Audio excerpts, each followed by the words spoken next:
Bismillahirrahmanirrahim. Assalamualaikum warahmatullahi wabarakatuh.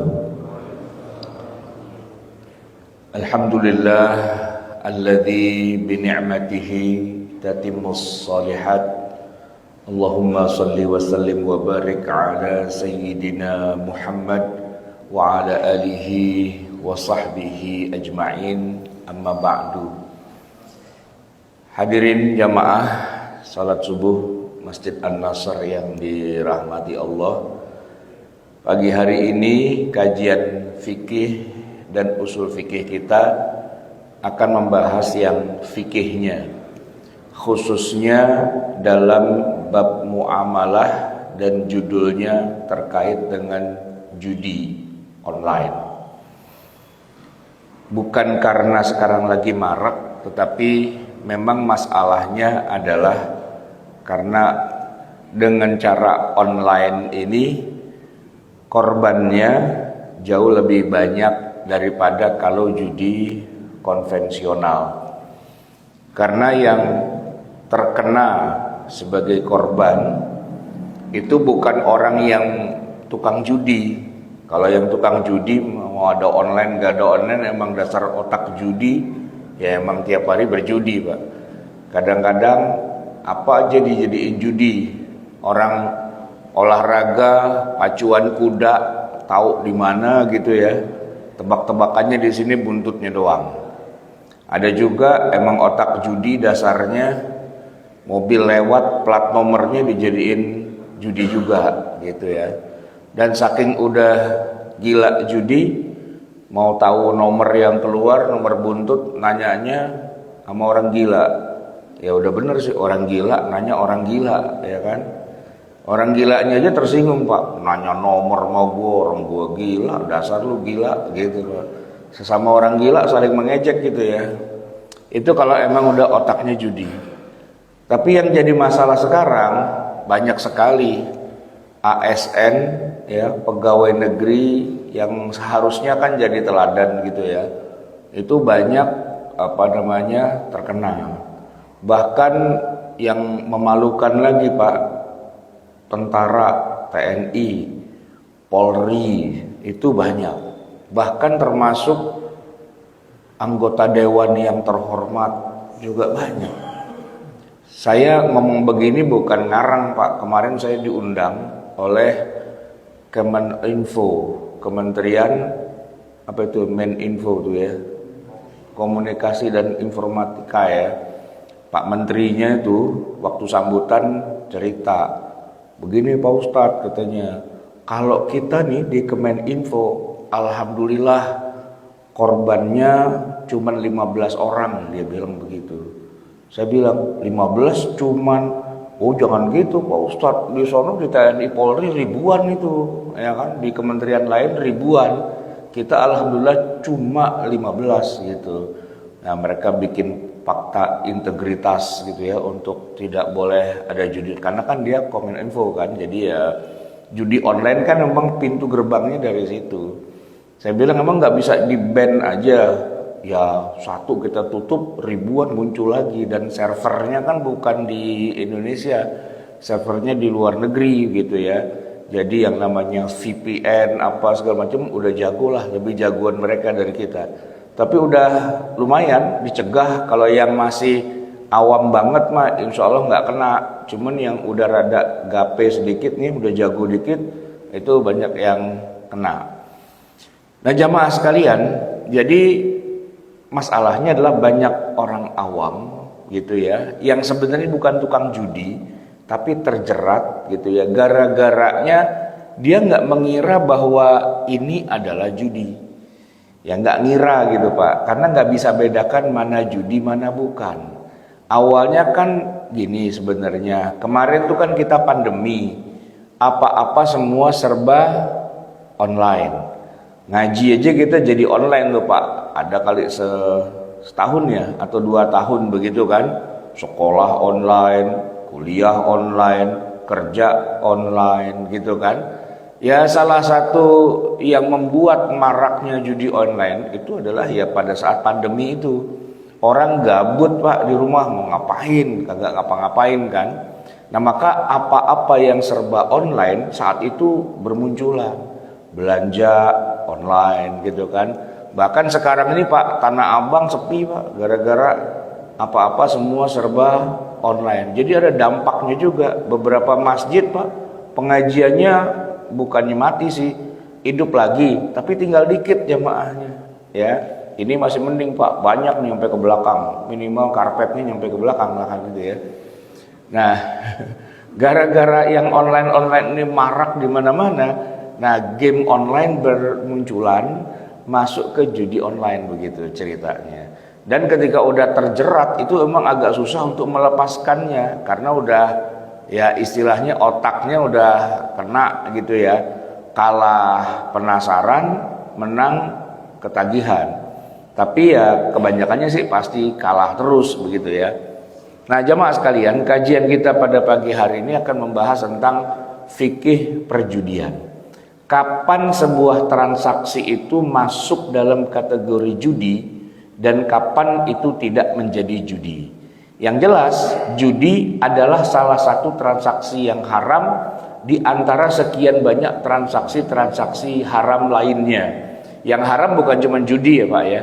Bisa aja transaksi itu bukan judi, tapi tetap haram karena dia riba.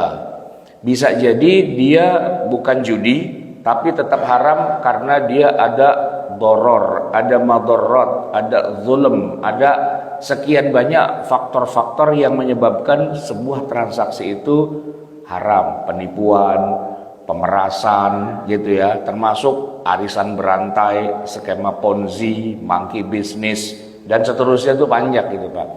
Cuma memang dari sekian banyak transaksi-transaksi khususnya online yang jatuhnya adalah judi, itu memang sekarang yang lagi marak gitu ya. Jadi nanti kita akan bahas batasan dari judi itu apa begitu ya. Nah jamaah sekalian, yang paling sering digadang-gadang orang terkait dengan haramnya judi adalah untung-untungannya. Unsur istilahnya, wah ini kita bisa menang, bisa kalah nih. Jadi ada unsur gamblingnya di situ.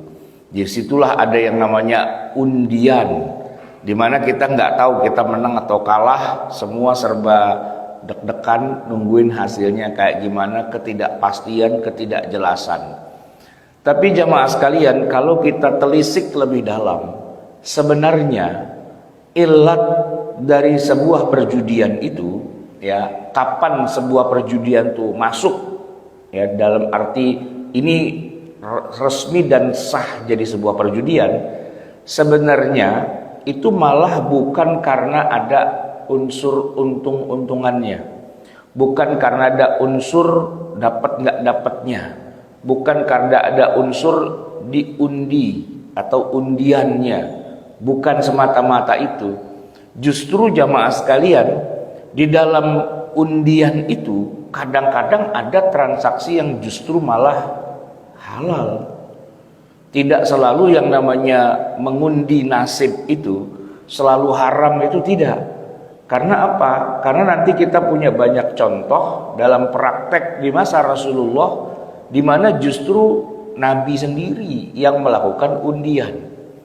Nah hanya saja memang nanti di dalam judi itu kadang-kadang ada undiannya, untung-untungan, tapi kadang-kadang enggak ada, tetap dia judi, karena memang judi itu bukan untung-untungannya.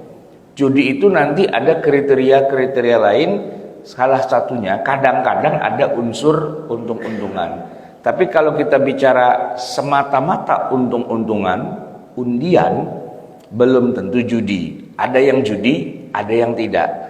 Saya harus kasih contoh konkret biar bapak-bapak sekalian nggak bingung. Gini Pak, kisah hijrahnya Nabi Muhammad SAW ke Madinah, ya begitu beliau tiba di Madinah, itu beliau melakukan undian. Gara-garanya para sahabat, khususnya penduduk Madinah ya, Ansor, rebutan pengen jadi tuan rumah bagi Nabi. Kan begitu Nabi sampai kan beliau belum punya rumah kan, ya istilahnya baru mau bangun Masjid Nabawi yang di sampingnya nempel rumah Nabi. Tapi itu baru wacana. Sedangkan Nabi kan begitu tiba kan mau nggak mau harus istirahat, nginep, tinggal sementara di rumah salah seorang lah begitu kan. Itu mereka rebutan Pak. Ya, bahkan yang pertama kali menawarkan justru Abdullah bin Ubay bin Salul, tokoh munafikin Madinah. Langsung dia bilang, rumah saya paling mewah, paling luas di Madinah. Sayalah yang paling berhak untuk menerima Rasulullah, ya ditampung dulu sementara. Yang lain ngiri Pak. Jadi akhirnya pada berantem itu. Disitulah Nabi mengatakan, kalau gitu gini aja, saya tidak akan melebihkan salah satu di antara kalian dari yang lain. Semua sama di mata saya. Cuman saya tetap harus pilih satu. Gimana kalau saya undi aja? Nah dilakukanlah undian Pak. Caranya Nabi melepaskan ontaknya biar jalan sendirian di jalan-jalan kota Madinah. Nanti di mana ontaknya itu berhenti, ya disitulah sepakat deal. Ya udah kalau gitu kita lepasin ontaknya Nabi. Khallu sabilan naqah fa innaha ma'murah. Gitu. Dilepas tuh Pak ontaknya. Jadi itu ontak Pak, jalan sendirian di depan. Yang lain Nabi dan para sahabat ngikutin di belakang sambil pada deg-degan. Begitu ontaknya berhenti, nah lu, rumah gue nih, rumah gue gitu kan. Ternyata ontaknya melangkah lagi Pak, ngeprank dia gitu kan. Setiap ada perempatan jalanan, kanan apa kiri apa lempeng gitu ya. Ya itu tergantung ontaknya gitu kan. Sampai satu titik emang ontak itu berhenti. Maka yang rumahnya pas di tempat ontak itu berhenti, itulah yang jadi tempat singgah sementaranya Nabi SAW. Dan semua puas. Artinya tidak ada yang pilih kasih, dilebihkan dan sebagainya. Semua berdasarkan ya udah undiannya emang begitu hasilnya, dia yang dapat. Yang lain nggak ada yang protes, semuanya sepakat. Itu undian. Dan itu yang melakukannya justru Nabi Muhammad SAW. Artinya undian itu tidak selalu haram. Dan undian itu tidak selalu judi. Ada undian yang dihalalkan, itu contoh yang pertama. Ada contoh lain? Ada. Ya, ketika Nabi pernah bersabda, ini kan ceritanya udah bangun masjid, ya kan? Tinggal bagaimana mengumpulkan orang sholat berjamaah, azan. Itu Nabi awalnya tuh bilang begini, seandainya orang-orang pada tahu fadilah, keutamaan besarnya pahala orang yang azan, serta orang yang mendengar azan langsung ngambil saf pertama. Kalau mereka tahu fadilah, keutamaan dan besar pahalanya, pasti mereka rebutan. Ya kalau nggak dapat azan minimal saf pertama banyak tuh Pak, ya kan. Dan kalaupun yang mau itu rebutan banyak, kalaupun harus diundi, pastilah mereka siap untuk mengundinya biar bisa dapat di depan.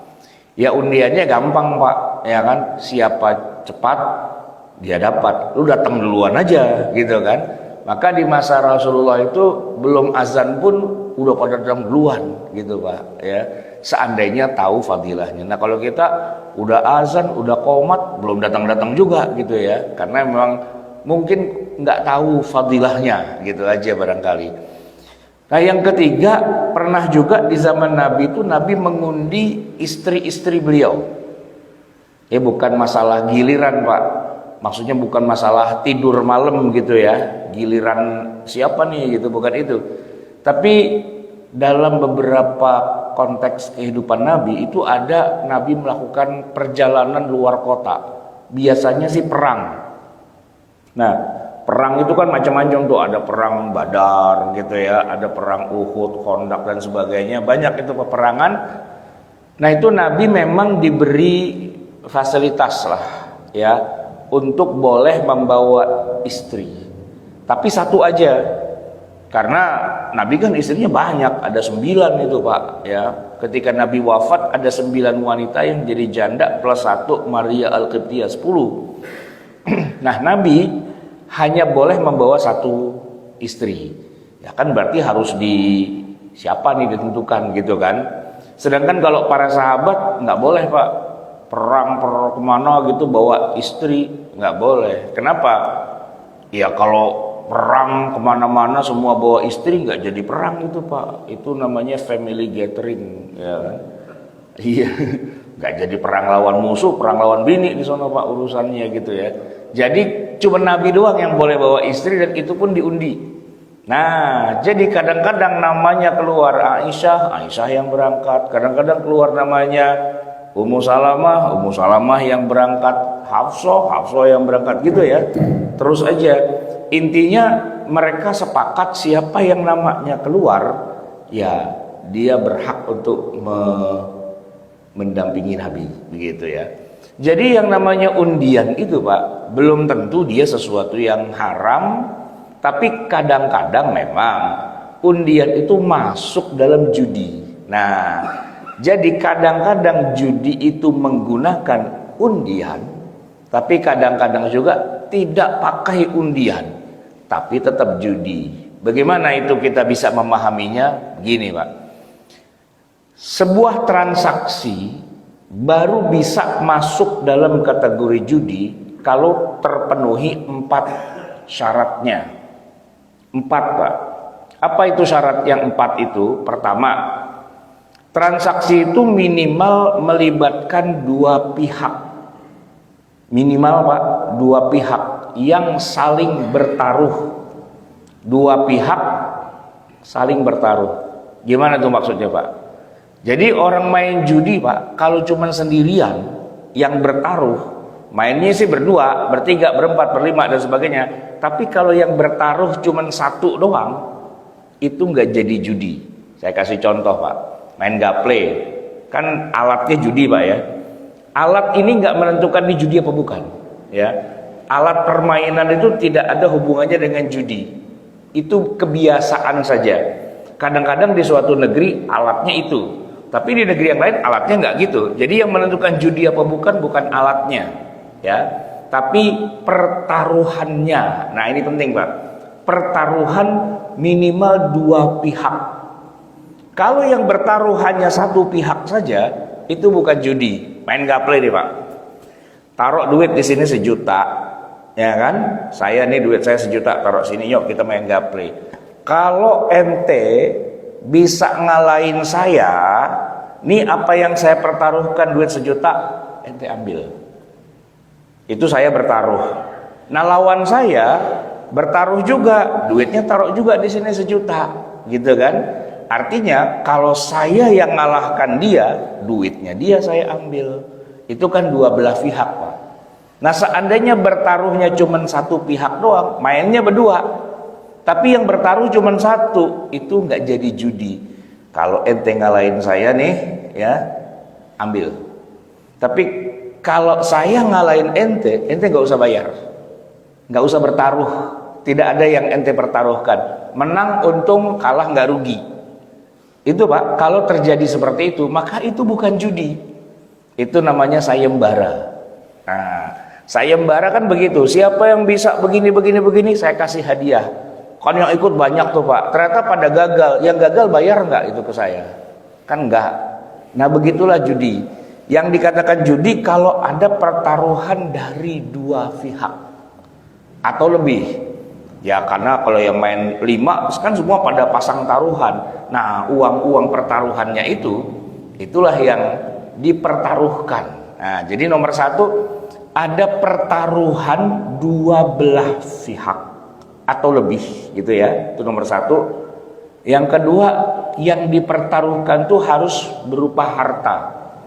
Harta itu tidak harus duit Pak, bisa aja tanah, rumah, gitu ya, barang-barang elektronik misalnya, taruh-taruhannya HP Pak, gitu ya, taruh-taruhannya mobil apa segala, pokoknya sesuatu yang berupa harta, yang ada nilai uangnya, begitu ya. Bisa juga rumah, bisa juga tanah, bisa juga sertifikat, bisa juga macam-macam, ya kan? Emas, perhiasan, jam tangan, gitu, apalah macam-macam gitu. Nah, sedangkan kalau yang dipertaruhkan bukan harta, maka itu juga bukan judi, Pak. Contohnya gini ya, nyok kita main gaple, gitu kan? Main gaple nih Pak, plak, terus dia kalah. Nggak ada yang dia pertaruhkan, bahkan saya pun kalau kalah juga saya nggak rugi apa-apa. Cuman yang kalah mukanya diperong-perongin Pak, pakai pantatnya panci. Kan hitam tuh Pak, ya kan? Nah, itu Pak, karena merong-merongin tuh nggak ada kaitannya dengan harta, maka itu juga bukan judi. Judi itu terkait harta, gitu. Kalau zaman kita masih kecil Pak, permainan anak-anak tuh ada tuh yang kalah dihukum, gitu. Hukumannya suruh ngincing bahasa Betawi itu Pak. Jalan kaki satu dari sini sampai sono gitu ya kan. Atau yang kalah disuruh push up. Nah gitu. Pokoknya sesuatu yang tidak ada nilai uangnya. Nah, lain Pak, atau main gendong-gendongan gitu ya. Yang kalah gendong dari sini ke sono gitu. Gak ada nilainya. Cuman begini Pak, kalau dia bisa diduitin ya, yang kalah harus nyapu atau ngepel atau katakanlah mengerjakan sesuatu yang bisa jadi duit. Nah, itu baru jadi judi, Pak. Ya, misalnya gini, Pak. Main futsal. Main futsal dua grup kan, dua kelompok, dua pihak. Gini. Kita main nih, skornya berapapun pokoknya yang kalah bayarin tuh sewa tempat futsalnya berapa. Nah berarti kan dia bayar Pak, dia kehilangan duit walaupun dipakai bareng-bareng, yang bayar kalah gitu. Yang kalah bayar balik Pak, yang kalah bayarin. Ini kita main capek nih, lapar, ya udah yang kalah lu traktir ya gitu Pak, beliin Pocari Sweat misalnya, beliin bakso atau makan di mana dan sebagainya, yang kalah Pak, itu judi. Nah, tapi kalau yang kalah cuman dikasih jepitan jemuran gitu ya, kupingnya dijepit begitu kan, nah itu kan nggak bisa jadi duit Pak. Ya, jadi sesuatu yang bernilai uang yang bisa diperjualbelikan, bisa disewain apa dan sebagainya, ya yang kalah disuruh mengeluarkan sejumlah harta, itu masuk dalam kategori judi. Dua itu Pak ya. Yang pertama ada dua pihak yang saling bertaruh. Yang kedua yang dipertaruhkan harus bernilai harta. Kemudian baru yang ketiga ada sebuah ya katakanlah permainan atau transaksi yang dari situ ada yang menang, ada yang kalah. Yang bisa menetapkan siapa yang menang, siapa yang kalah. Macam-macam caranya. Kalau yang paling gampang tadi main gaple, ya kan? Main main halma, main ular tangga, permainan apapun lah itu, termasuk main katakanlah yang sifatnya pakai akal atau pakai logika, Pak. Jadi bukan untung-untungan, tapi pakai akal, pakai logika. Ya kayak tadi Pak, misalnya ya, siapa yang bisa datang duluan ke masjid itu dia yang menang kan gitu misalnya kan. Siapa yang datang duluan, berarti kan tuh nggak pakai duit gitu, pakai kerajinan gitu kan. Nah bisa saja menang kalah itu tidak ditentukan berdasarkan nasib-nasiban, tapi pakai otot. Siapa yang larinya paling cepat, dia yang menang. Itu pakai untung-untungan apa pakai otot Pak? Pakai otot, ya kan? Adu pancok. Ini untung-untungan apa pakai otot nih Pak? Pakai otot. Ya karena dia emang tiap hari nge-gym, ya kan, tangannya kuat. Dia adu pancok, ya menang gitu kan. Ini nggak ada unsur gamblingnya Pak. Adu pancok tuh nggak ada. Olahraga tuh nggak ada gambling. Ya semua ya tergantung latihannya, ya kan. Kalau emang dia latihannya, fisiknya bagus dan sebagainya, ya menanglah dia gitu, ya kan. Nah termasuk juga bukan otot tapi otak. Siapa yang pinter bisa ngejawab soal matematika, maka dia menang. Nah gitu Pak. Nah itu apapun, apa saja yang bisa menghasilkan ada yang menang dan ada yang kalah. Tidak harus gambling, tidak harus untung-untungan. Maka pinter-pinteran baca Quran, ya, panjang-panjangan nafas, jadi baca ayat surat Al-Fatihah 7 ayat Pak, sekali napas gitu misalnya. Ayo lomba, siapa yang bisa baca Al-Fatihah sekali napas gitu. Bisa nggak nih Ustadz kita kalau jadi imam, bisa nggak tuh? Al-Fatihah sekali napas bisa? Kalau saya bisa. Bismillahirrahmanirrahim. Alhamdulillahirabbil alamin arrahmanirrahim maliki yaumiddin iyyaka na'budu wa iyyaka nasta'in shiratal mustaqim shiratal ladzina an'amta 'alaihim ghairil maghdubi 'alaihim waladdallin amin. Udah tak pakai amin juga tuh Pak. Sekali napas gitu. Cuman kalau jadi imam orang bilang, "Woi, mau kemana? Buru-buru mau ngambil gaji," gitu kan. Kecepatan gitu. Nah, kemampuan membaca Al-Qur'an itu kan ada lombanya, Pak. Apa itu istilahnya? Musabaqah tilawatil Qur'an. Ada yang menang? Ada. Ada yang kalah? Ya pasti ada. Ketahuan menang kalahnya dari mana? Ada tim juri, ya kan? Jurinya nggak cuma 1, 3, 5, 9 misalnya kan yang ganjil. Nanti mereka yang menentukan ini nih yang menang, kan gitu. Nah, urusan menang kalah caranya gimana atur aja. Tapi ada sebuah ketentuan, sebuah permainan atau sebuah lomba yang menghasilkan ada yang menang, ada yang kalah. Gitu.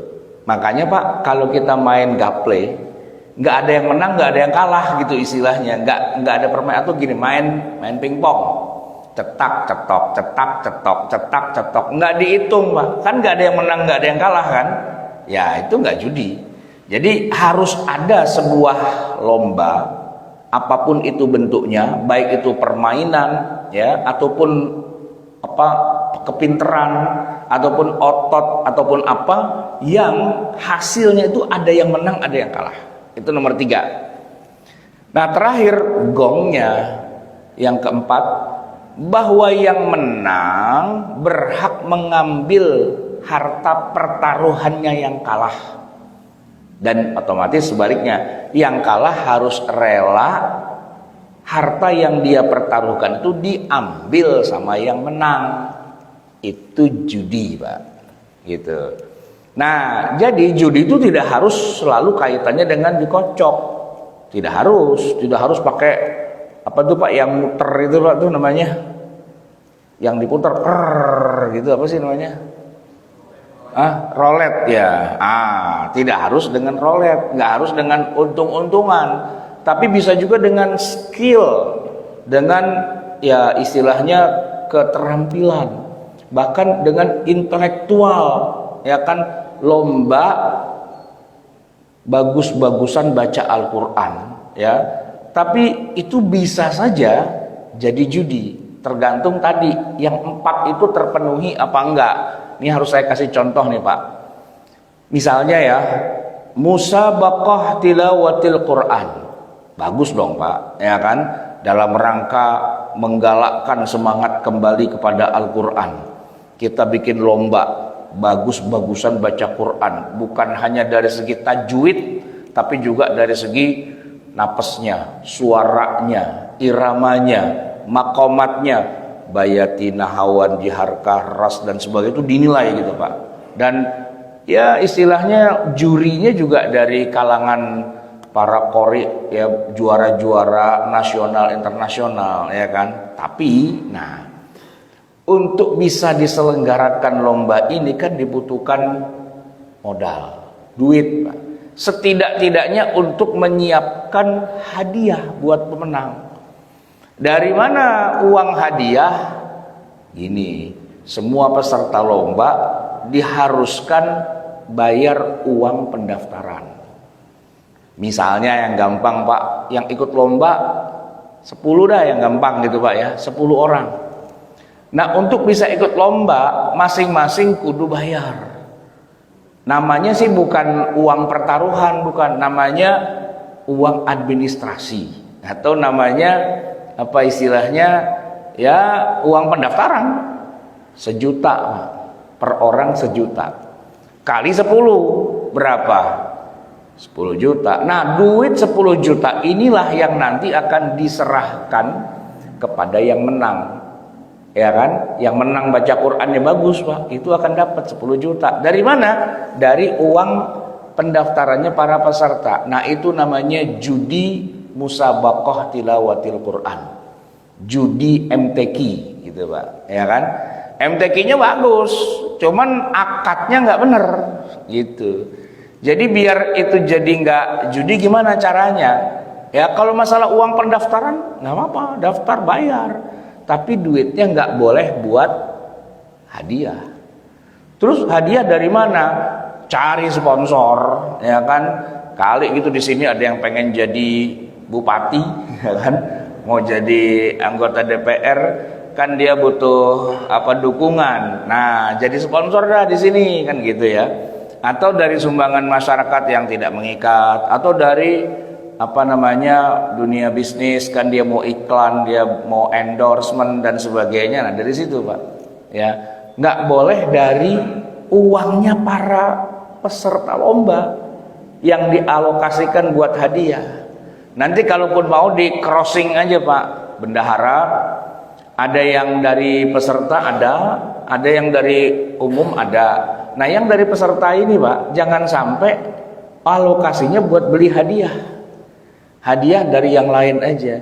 Nah, yang dari peserta ini pakai boleh buat apa? Buat kepentingan umum, beli konsumsi, ya kan? Sewa genset gitu misalnya, atau untuk ya katakanlah sewa ini itu dan sebagainya, kan banyak ya kan, pegang meja, kursi dan seterusnya gitu. Jangan buat hadiahnya si pemenang. Kenapa? Karena mekanismenya akan jadi judi itu Pak, karena dari peserta buat pemenang. Itu jadi judi. Walaupun yang diperlombakan adalah lomba musabaqah tilawatil Quran. Nah, jadi judi Pak bukan karena bentuk permainannya, bukan untung-untungannya, tapi ada mekanisme di mana dua pihak atau lebih saling bertaruh harta, ada yang menang, ada yang kalah, yang menang mengambil hartanya yang kalah. Itu judi. Nah, tinggal kita terapkan aja, ini kan dikit lagi kita mau 17-an Pak.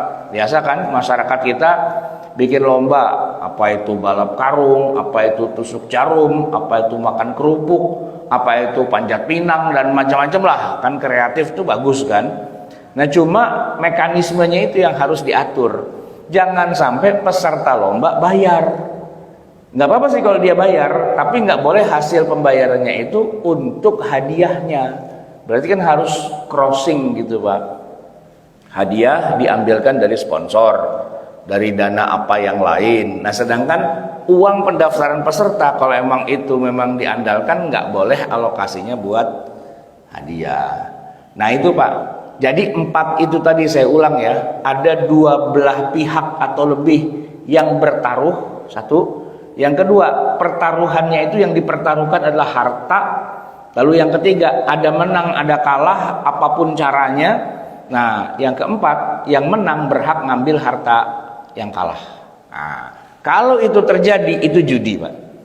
Nah, judi ini bukan sekedar dosa biasa, ini masuknya dosa besar Pak. Dia selevel dengan minum khamr, sebagaimana di dalam Al-Quran disebutkan innamal khamru wal maisiru wal ansobu wal azlamu rijsun min amali syaitan dan seterusnya. Itu kan dia selevel, dia tuh dosa besar.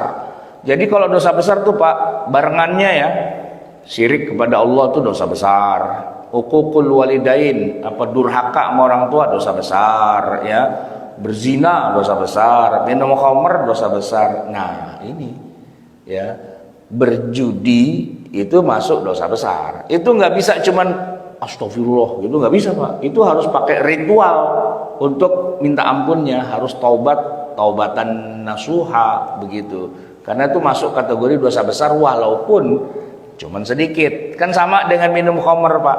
Khamr itu haram, dosa besar, ya kan? Tapi saya nggak mabok karena saya mantan peminum sih misalnya gitu ya. Tukang minum yang udah insaf itu Pak, kalau dia minum cuman 1 seloki ya, cuman anget doang Pak, gitu, bisa ngusir rasa dingin tapi nggak mabok, tetap aja hukumnya haram, kan begitu ya. Judi Pak, yang main orang kaya, cuman ya goceng-goceng doang Pak, ya istilah kata ngupil doang, ya tetap aja haram, ya kan? Kenapa? Karena bukan masalah kalau berjudi nanti akan jadi miskin, nggak juga. Berapa banyak orang kaya yang hobinya judi, nggak miskin-miskin juga, dari dulu kaya terus dan judi terus. Judinya rajin Pak, orang dia sering ke Las Vegas kok. Nah, orang yang main judi di Las Vegas itu orang miskin atau orang kaya? Orang kaya.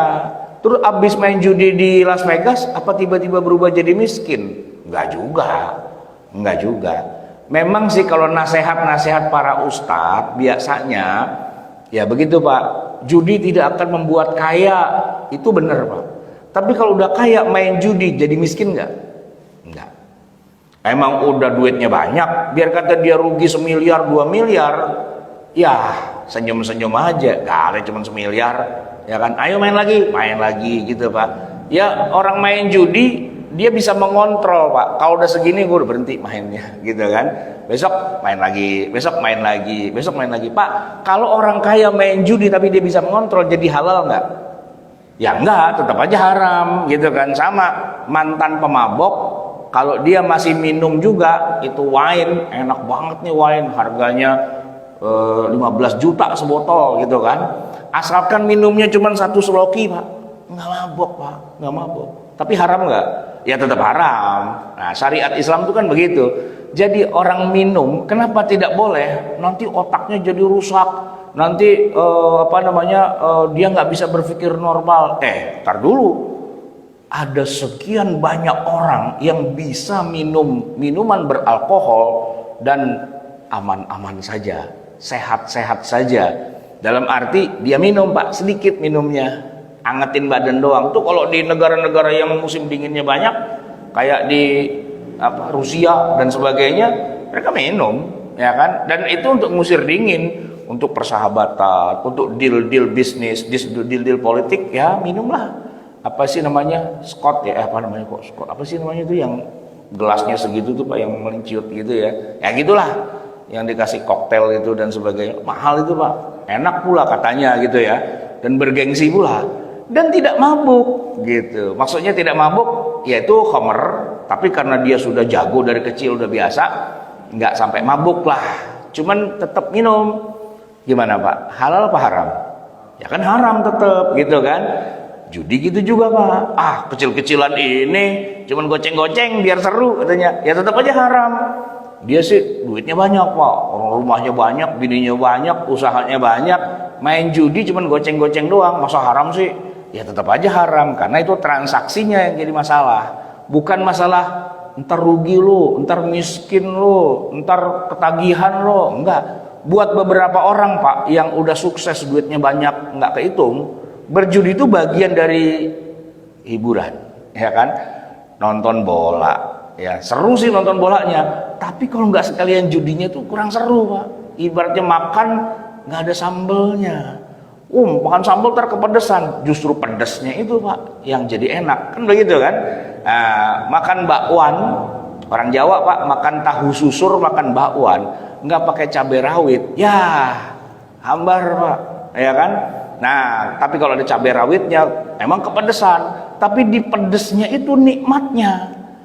Nonton pacuan kuda seru Pak, ya kan? Nonton balapan mobil, balapan motor seru. Tapi kalau nggak pakai judi mah itu kayak makan bakwan kagak pakai cabe gitu kan, ntar rugi dong. Nggak apa-apa, rugi segitu doang kok, biar seru aja gitu Pak. Itu otak-otak judi itu begitu itu Pak, ya kan? Apakah orang yang main judi dengan level kayak gitu terus dia besoknya jatuh miskin? Enggak lah, duitnya lebih banyak, ya kan? Duitnya banyak, ya rugi 100 juta, 200 juta mah biasa. Main golf Pak, main golf olahraga kan, bagus kan? Nah kalau dia judiin biar seru nih gitu kan, apa? Ya 1 Mercedes lah gitu, ya kan? Nah gitu. Nah itu Pak, ya biar seru nih turnamen, siapa yang bisa menang, nah, kita patungan beliin dia Mercedes gitu Pak, yang menang tapi gitu kan. Judi itu jatuhnya Pak. Dan itu biasa. Justru kalau nggak ada yang seru-seruannya itu, dia sih bisa Pak beli mobil segitu harganya, duitnya banyak kok gitu. Cuman biar seru nih main golf nih, biar seru, yang menang ya udah kita patungan beliin dia mobil kan gitu ya. Nah, itu judi Pak. Jadi judi itu tidak ada kaitannya dengan miskin, kaya, nanti akan awut-awutan. Itu judi kelas bawah Pak, yang orang-orang miskin main judi, nah kayak gitu ya kan. Kalau orang kaya main judi boleh nggak Pak? Ya kalau secara ekonominya itu bagian dari entertainmentnya dia. Nonton bola ya kan, main golf itu kan hiburannya dia stres ngurusin banyak hal. Dia pengenlah sesuatu yang asik gitu, yang santai, ya kan, sambil ada judi-judinya dikit biar seru gitu. Yang dia beli itu serunya gitu Pak. Tapi karena itu mekanisme itu adalah mekanisme judi, ya tetap aja hukumnya haram. Sama dinner Pak, dinner itu kan makan. Nah cuman kalau dikasih sampen gitu ya, ya biar ada nilainya gitu, nggak cuma sekedar dinner doang. Dinner mah makan doang, nggak ada anggurnya, nggak seru, harus ada anggurnya gitu kan. Apakah yang ikut dinner itu pada mabok? Nggak juga, tapi ya itu khamr. Ya kalau udah khamr ya haram jatuhnya. Judi begitu juga, khamr begitu juga. Kita bicara secara agama, bukan secara sosial. Kalau secara sosial atau secara ekonomi Pak, pabrik minuman keras tuh sangat besar loh, cukainya gede loh Pak, cukainya itu lumayan.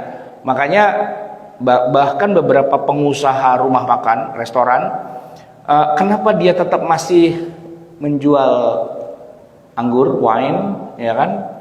Ya karena justru dari situ untungnya. Kalau cuman nasi, lauk pauk dan sebagainya, nah itu mah kecil hasilnya. Tapi kalau dia masih menghidangkan wine, di wine-nya itu justru yang dia dapat katakanlah nilai yang cukup signifikan, gitu kan.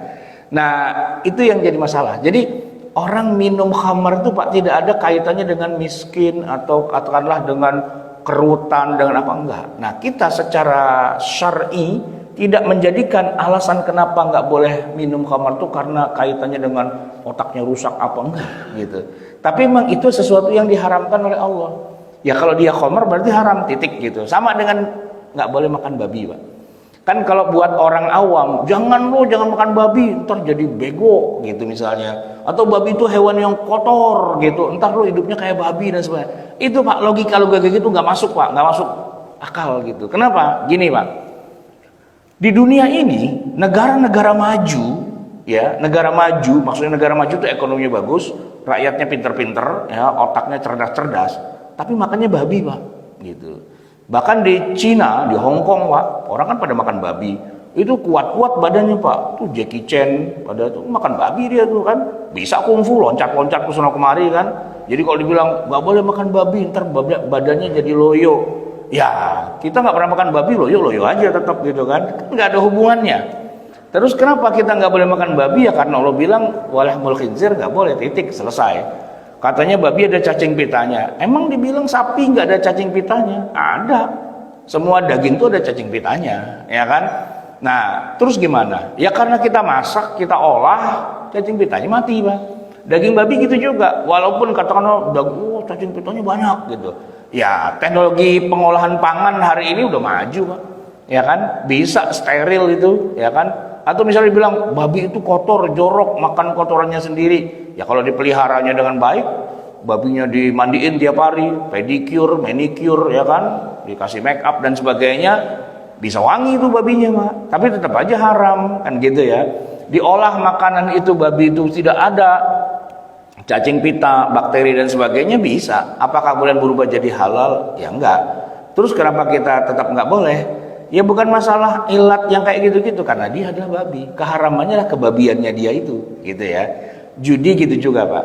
Keharamannya lah kejudiannya dia itu. Bahwa dia berdampak secara ekonomis dan sebagainya.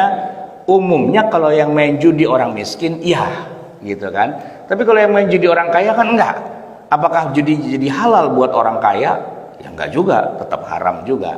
Nah, maka untuk memberitahu kepada masyarakat tentang apa batasan judi gitu ya, batasannya tadi yang 4 udah kita bicarakan itu. Itu saja barangkali jamaah sekalian yang bisa saya sampaikan. Ya semoga kita bisa mengambil pelajaran walaupun singkat tapi padat gitu ya, terkait dengan masalah judi ini. Nah, kalaulah kemudian nanti kita menemukan ada game gitu ya, yang online dan sebagainya, apakah ini judi atau bukan? 4 kriteria itulah yang kita coba jadikan tolok ukur. Masuk nggak tuh ke dalam itu? Terakhir sebelum saya tutup, ini ada pertanyaan nih Pak. Biasanya Bapak kalau suruh nanya pada Ogah, saya tanya balik aja.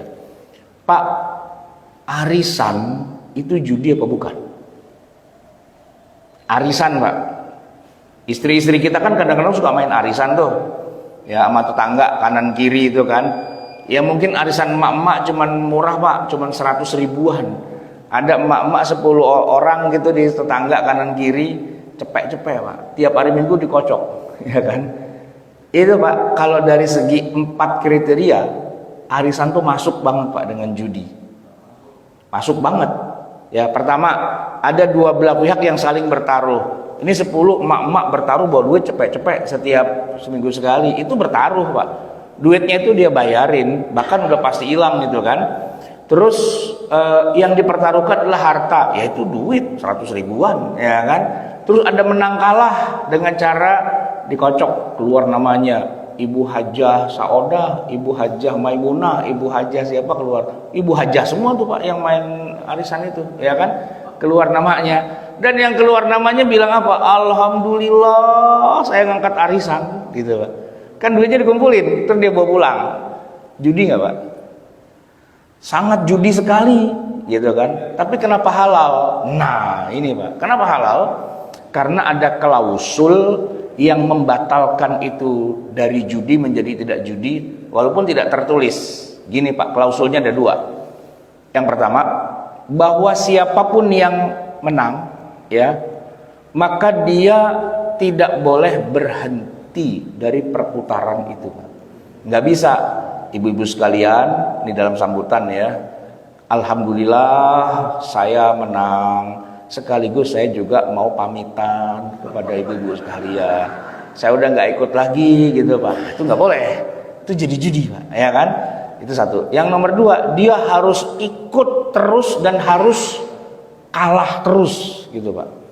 Jadi kalau ada 10, dia menang sekali, dia harus kalah 9 kali, Pak, gitu. Dan itu semua berlaku pada semua. Jadi semuanya harus menang sekali doang dan harus kalah 9 kali. Jadi kalau dihitung-hitung dengan semua yang dia bayarkan, kalau dijumlahkan itu sama yang dia menangkan, itu jatuhnya seri, Pak. Syaratnya itu, Pak. Ketika jatuhnya seri, ya kagak jadi judi, Pak. Balikin lagi, itu judi bohong-bohongan. Kayak judi tapi bukan judi gitu, Pak. Karena dibalikin lagi pada akhirnya. Itu sama dengan saya waktu masih kecil suka main gundu, kelereng, Pak, ya. Itu dilarang sama bapak saya. Kenapa? Itu judi gitu. Karena kan saya pinter nih, Pak. Wah, nyentilnya jago kan. Jadi saya cuma modal 3 butir doang, Pak. Pulang bawa 30 butir tuh, Pak. Punya teman-teman saya yang pada kalah gitu kan. Yang kalah nangis, ngadu sama emaknya gitu kan, minta beliin lagi gitu kan. Bapak saya nanya, dari mana tuh gundu banyak banget? Menang. Menang apaan? Menang main gundu. Lah itu punya siapa? Punya teman-teman tuh pada nangis emaknya itu kan gitu. Itu judi. Balikin, kata bapak saya. Lah, kenapa balikin? Itu judi, kagak boleh, balikin gitu. Besok-besok nggak boleh main kayak gitu, kecuali kalau udah selesai balikin gitu. Ya saya bilang, udah seru, udah menang suruh balikin gitu kan. Ya itu namanya main bohong, Pak. Ya, mainnya kayak judi, tapi setelah itu balikin lagi. Nah, arisan tuh judi bohong, Pak, gitu kan.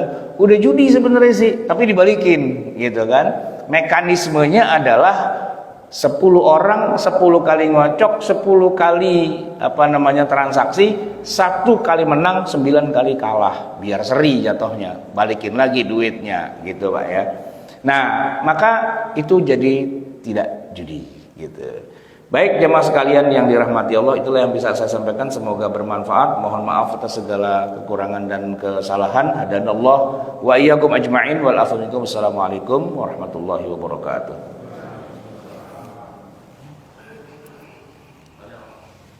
Ya, silakan.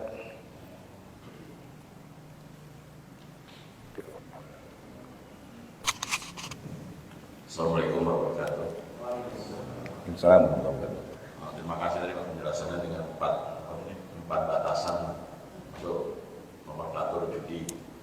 Pertanyaan saya, hasil judi kalau dipakai untuk membangun masjid, berarti yang kalah suruh nyumbang. Bukan, Pak. Yang menang ini. Yang menang apa yang kalah? Yang menang, Pak. Yang menang suruh nyumbang. Ya, enggaknya orang ini palsu lah kalau kita bilang gitu. Oh, tokoh sosial padahal dia ikutnya dari judi juga gitu loh. Oh, Ini pemenang banyak judi nyumbang masjid. nyumbang masjid, panti sosial, janda-janda, kira-kira gitulah. Dari hasil dia menang judinya. Iya lah, dia citra kan dijaga. Ah. Hidup dia juga seperti itu. Bisnis kan juga mirip-mirip judi. Iya sih, ada untung ruginya ya. Ya, jadi mirip-mirip itu. Perang juga sama. Iya. Ngeluarin dana, rasanya mesti menang juga kayak judi juga kan. Nah kriteria seperti itu kita bisa nggak garis tegas kayak gitu. Umpamanya kebohongan atau dia mau mencucinya lewat siswa plus zakat itu atau wakaf kan banyak palsu-palsu kita nih. Sampai juga kita baca berita kayak gitu kan. Nah itu gimana kita menegakkan ini nggak hanya eksklusif di sini aja gitu loh Pak. Karena ada contoh-contoh kan kayak di Jawa Tengah atau satu gunung kalau panen ada satu daerah setelah panen selalu melakukan ritus-ritus joget-joget dan judi-judi. Anda kan masuk berita tahun 55 itu gunung bisa satu desa pindah habis itu. Ada monumennya lagi. Nah contoh-contoh seperti itu kenapa kita nggak menegakkan lurus garis lurus kayak gitu? Dan saya juga kenapa nggak ada kesadaran dari kita juga menegakkan bahwa judi-judi ini kan banyak di kita. Kira-kira itu Pak. Terima kasih. Ya, transaksi yang tidak sesuai dengan syariah itu tentu banyak ya, bukan hanya judi. Nah, kalau pertanyaannya kenapa kita nggak bisa menegakkan, ya sebenarnya sih kalau secara hukum yang tertulisnya, memang hukum kita itu pertama punya keterbatasan. Ya, saya nggak tahu ya, main judi itu terlarang nggak secara hukum? Mereka menggunakan kemasan ini Pak, menciptakan nama kerja pajarnya. Ya. Jadi kalau kesalahan itu kan kesalahan moral, negara nggak bertanggung. Nah itu dia kan. Jadi antara hukum ya dengan praktek di tengah masyarakat, kadang-kadang hukum itu tidak terlalu tajam, tidak terlalu masuk ke wilayah-wilayah itu. Karena tadi judinya aja terselubung kan, akad-akad yang haramnya itu kan terselubung. Maka menurut saya pertama yang harus diberitahu adalah masyarakatnya, dikasih katakanlah knowledge gitu ya, bahwa pertama ya ini nih judi loh, ini haram loh, ini nggak boleh. Itu harus tabayun dulu, harus jelas dulu gitu. Jadi peranan kayak kita bikin pengajian dan sebagainya itu adalah memberikan penerangan tentang itu akad nggak boleh, itu akad haram dan sebagainya gitu ya.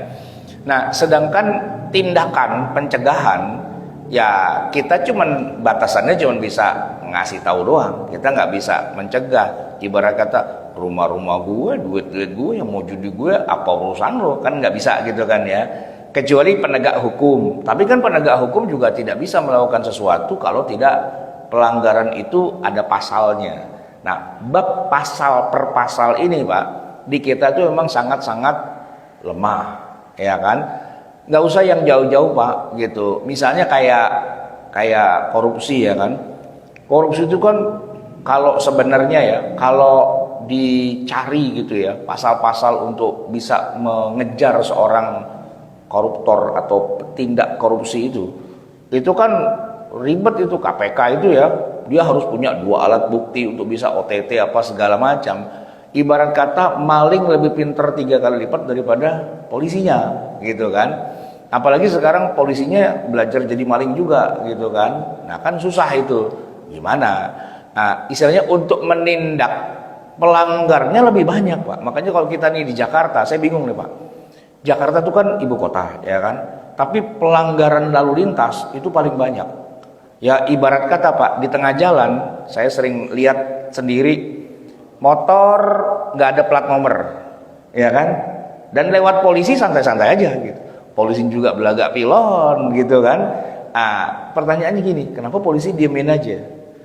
Kalau menurut saya Pak, jumlah polisi lebih sedikit daripada jumlah kendaraan bermotor. 1 dia tilang, 10 lewat Pak, gitu kan. Orang saya pernah Pak, saya kena ganjil genap, ya kan ditilang. Masa saya ditilang ngantri Pak, ditilang ngantri, jadi polisinya 2, dia lagi nilang yang di depan, polisi satu lagi nilang yang di belakangnya. Nah saya ditilang juga kan, istilahnya gitu, suruh minggir. Nah masa nungguin yang lagi ditilang depan 1, 2, 3, masih banyak nih Pak, saya jalan aja. Kata polisinya, udah lewat dah katanya gitu. Yang ini aja nih yang gue tangkep gitu Pak. Jadi Bapak kalau lagi mau ditilang, Bapak mundur aja dikit gitu. Biar yang di depan yang ditilang dulu gitu kan. Karena udah nggak kebagian. Masa mau ditilang ngantri gitu kan. Enggak lah, lewat aja gitu. Jadi yang ditilang 2. Nah yang ganjil genapnya melanggar, ada kali 20 mobil. Kan yang kena cuma 2 doang di depan. Ya karena polisinya capek ngurusin nilang dari pagi sampai sore gitu ya. Pagi dari jam 6 sampai jam 10, siang dari jam 4 sampai jam 9 malam. Capek Pak nilang-nilangin begitu kan. Makanya kemarin waktu haji Pak, kenapa banyak yang lolos yang nggak punya apa itu namanya tasreh ya kan. Ini petugas haji sepupu saya itu bilang, awalnya kita diperiksa ketat banget gitu kan. Lama-lama tuh Pak alat buat nyeken tasrehnya tuh Pak jam. Udah nggak bisa lagi gitu, nggak bisa ngejam gitu kan, karena jumlah jamaahnya begitu banyak. Udah hari kedua, udah masuk dah, bodo amat gitu, masuk semua Pak. Yang nggak punya tasreh masuk semua itu.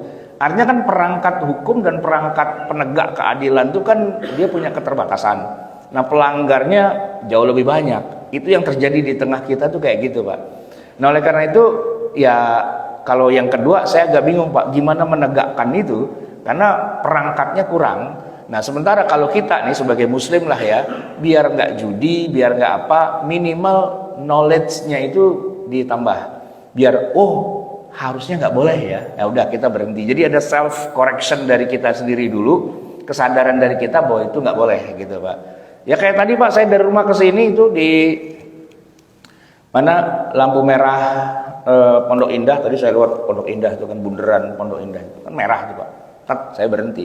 Masa diklaksonin dari belakang, tang gitu. Woi, merah gitu. Sepi Pak, ngapain berhenti? Ya merah gitu kan. Mau sepi mau enggak, karena merah ya saya berhenti gitu. Tapi pengemudi di Jakarta enggak begitu Pak. Merah kalau sepi, enggak ada polisi, ngapain berhenti? Jalan aja terus gitu. Karena dalam dia al-aslu jalan gitu. Bahwa ada kalau merah tergantung ada polisi apa enggak gitu. Kalau ada polisi berhenti. Gitu kan. Kadang-kadang juga begitu Pak. Ini merah, polisinya terus gitu. Nah, ini ikutin yang mana? Lampu merahnya apa ikutin polisinya? Ya, gimana Pak? Yang benar Pak? Ini merah, ini jalur busway Pak. Cuman di situ ada polisi, kata polisi, masuk nggak Pak? Masuk kan Pak ya? Berarti kita pakai peraturan atau pakai polisi? Nah, ya kalau polisinya kita kasih duit kan masuk gitu Pak, ya kan? Begitu kita mau masuk, kata polisi keluar. Nah, gitu. Gimana Pak? Ya, ini Bapak contoh paling bagus Pak. Ya. Itu nyata.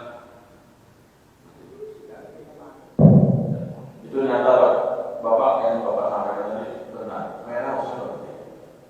Betul di belakang orang benar-benar itu polisi atau enggak. Saya kasih contoh kasus. Orang Indonesia ini kan dia modelnya kayak gitu.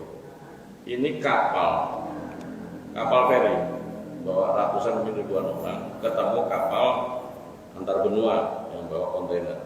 Kalau mau terjadi kecelakaan, itu masing-masing harus ke kiri. Itu udah aturan umum. Orang Indonesia enggak, modelnya kayak gitu tadi. Yang kanan, kecelakaan Pak. Tapi bawa ke pengadilan maritim internasional, Indonesia kalah. Pinter dia pakai pengadilan di dekat Lampung sana. Menanglah dia. Nah, akhirnya keluarlah indeks asuransi bahwa Indonesia gak benar orangnya. Nah, saran saya sih kayak Bapak tadi bagus. Saya ingin Bapak jadi pemimpinnya nanti. Bikinlah indeks ini kota judi nggak benar. Kaitannya gitu. Ini kota lalu lintasnya nggak benar. Bapak bicara aja supaya efeknya kan pakai industri kayak tadi nggak pakai plat nomor itu kan berarti asuransi kalau ada kecelakaan nggak dibayar. BPJS jangan bayar orang-orang kayak gini. Ya kan? Kemudian yang plat merah lampu merah diterobos-terobos. Bikin aja nih indeks kesemrautan nomor 1 di Jakarta Selatan atau mana, sehingga muncul indeks sehingga industri lainnya bisa jadi panutan bahwa Islam ini orangnya jujur, benar, bisa dipegang, reliable. Mungkin gitu Pak maksud saya. Ya, masalahnya yang jadi masalah gini Pak, yang bisa ngomong kayak gini jarang Pak Ustadz. Sebenarnya Pak Ustadznya tukang melanggar juga. Bapak tahu nggak banyak Ustadz yang bininya 2, 3, 4 itu ilegal semua tuh Pak. Yang legal cuma bini pertama, yang kedua, ketiga itu ilegal semua, nikah bawah tangan. Nah kalau Ustadznya begitu kan muridnya disuruh-suruh kayak gitu kan. Jadi ilegalnya itu gara-gara Ustadznya ngajarin ilegal. Nah kan susah. Bapak tanya dong, saya punya bini 2 enggak? Enggak Pak, gitu. Kenapa? Susah. Karena kalau mau yang legal punya bini 2, ribet Pak urusannya. Ke pengadilan dulu. Di pengadilan itu diverifikasi surat izin dari istri Pak. Itu diverifikasi sama hakim. Walaupun istri saya bikin surat pernyataan setuju dan ridho suami saya menikah lagi, tanda tangan dia asli Pak. Saya tanya, tanda tangan asli bukan? Asli. Bagaimana saudara, ya, ibu merelakan suami ibu itu menikah lagi, itu bagaimana perasaannya?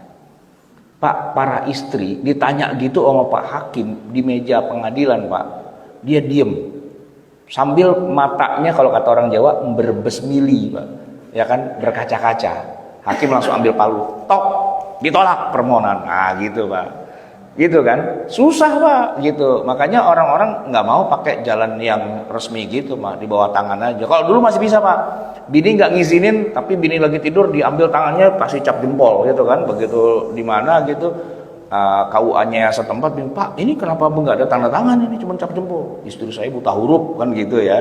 Kalau sekarang nggak bisa Pak, tetap harus di pengadilan gitu. Tapi ya maling lebih pinter lah Pak kayak gitu kan, bininya disogok berapa duit suruh acting, iya Pak saya bahagia suami saya bisa nikah lagi sesuai dengan firman Allah masna wa sulasa wa rubah. Bahwa dia nangisnya di luar itu kan lain cerita kan, di depan hakim, nah, hakim bilang oke gitu. Tapi jangan ditiru Pak, itu ilmu gelap, itu ilmu sesat. Oke, ada lagi Pak pertanyaan yang lain? Ya silakan. Ini bukan mau nanya yang ke pengadilan kan, lain lagi ya. Waalaikumsalam warahmatullahi wabarakatuh. Kalau undian nasional. Undian nasional? Iya, seperti zaman Bung Karno atau awal-awal. Oh iya. Porkas, SDSB. Judi Pak. Untuk kepentingan nasional.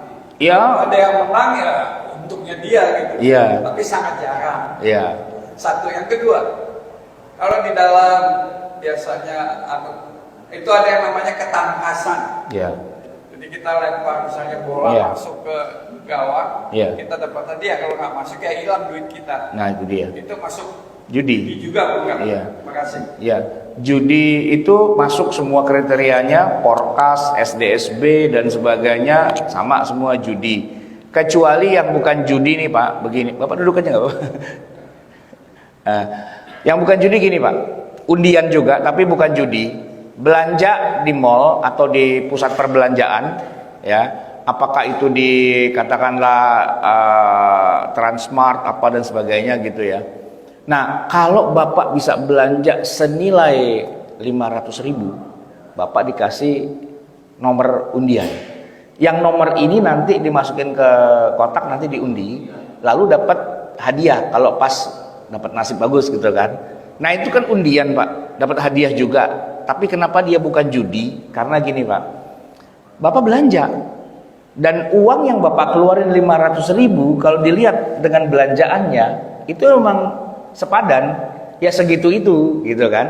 Artinya Bapak nggak keluar duit sebenarnya, ya kan? Karena yang Bapak keluarkan itu memang buat belanjaan. Nah pertanyaannya, dari mana duit buat pemenang oleh tempat itu, pusat perbelanjaan itu? Dari volume Pak.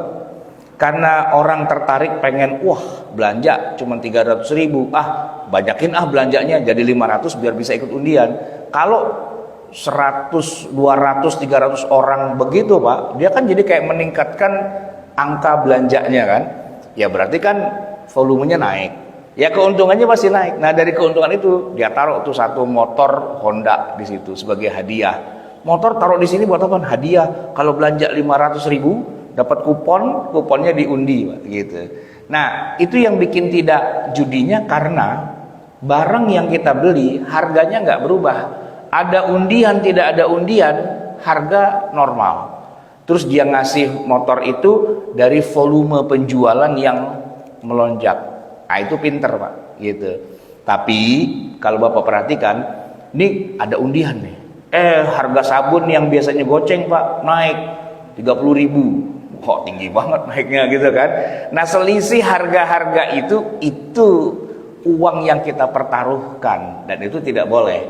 Dalam skala kecil zaman dulu saya masih SD ada mekanisme gini Pak. tukang jajanan di pinggir jalan depan SD saya itu Pak, jualan mainan, ada pistol-pistolan, pistol air zaman dulu, ada mobil-mobilan dan sebagainya. Begitu saya mau beli, dia bilang ini nggak dijual. Ya, ini buat undian. Yang dijual tuh permen kecil-kecil bulat, disebut permen telur cicak Pak, 3 biji doang. Dulu zaman saya harganya masih 100 perak. 100 rupiah beli telur cicak 3 biji, nanti kalau nomornya sama dapat pistol-pistolan. Nah itu harga 100 rupiah dengan telur cicak 3 biji itu nggak worth it Pak. Iya, karena kalau kita beli beneran tanpa undian hadiah itu 100 dapat banyak Pak, bukan cuma dapat 3 biji. Nah itu kan kamuflase. Sebenarnya itu adalah judi buat anak-anak. Tapi kan ya ada seru-serunya, beli lu telur cicak gitu kan. Ya kalau teman saya malah dia beli banyak tuh telur cicaknya dikasih ke saya tinggal makanin doang. Dia wah kagak dapat, beli lagi, kagak dapat, beli lagi. Main judi Pak anak SD itu dari kecil. Nah knowledge kayak gitu kan yang perlu kita jelaskan kepada ya khalayak gitu, bahwa itu judi sebenarnya, itu nggak boleh gitu. Ya kira-kira kayak gitu gitulah Pak ya pentingnya. Yuk kita pulang ya Pak, udah jam segini. Kita tutup dengan hamdalah, alhamdulillahirabbil alamin, wabillahi taufik wal hidayah, wal afu minkum. Assalamualaikum warahmatullahi wabarakatuh.